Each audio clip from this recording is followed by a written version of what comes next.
بسم اللہ الرحمن الرحیم۔ سلسلہ خوابوں کی تعبیر میں خوش آمدید۔ آج ہم آپ کو بتائیں گے خواب میں آم دیکھنے کی 6 تعبیریں۔ آم دیکھنا، فرزند پیدا ہوگا، خوشی ملے گی۔ آم کا درخت دیکھنا، مالدار ہوگا، نعمت ہاتھ آئے گی، اولاد ہوگی، سفر اختیار کرے گا۔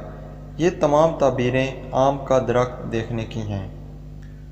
آم کا درخت سوکھا ہوا دیکھنا، بحیثیت پریشانی ہے، تمام امیدوں پر پانی پھرے گا۔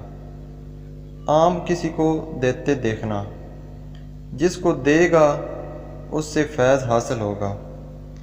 آم کھانا، روزگار میں ترقی ہوگی، غیب سے مدد ملے گی، پریشانی دور ہوگی۔ آم گرتا دیکھنا، بے روزگاری کی دلیل ہے۔ مزید خوابوں کی تعبیر دیکھنے کے لیے ہمارے چینل کو سبسکرائب کر لیں، بیل آئیکن لازمی سے پریس کریں تاکہ نئی ویڈیو کی اپڈیٹ آپ کو مل سکے۔ ویڈیو پسند آئے تو ویڈیو کو لائک کر دیں اور دوستوں میں شیئر کریں۔ دعا گو رہیے گا۔ اللہ حافظ۔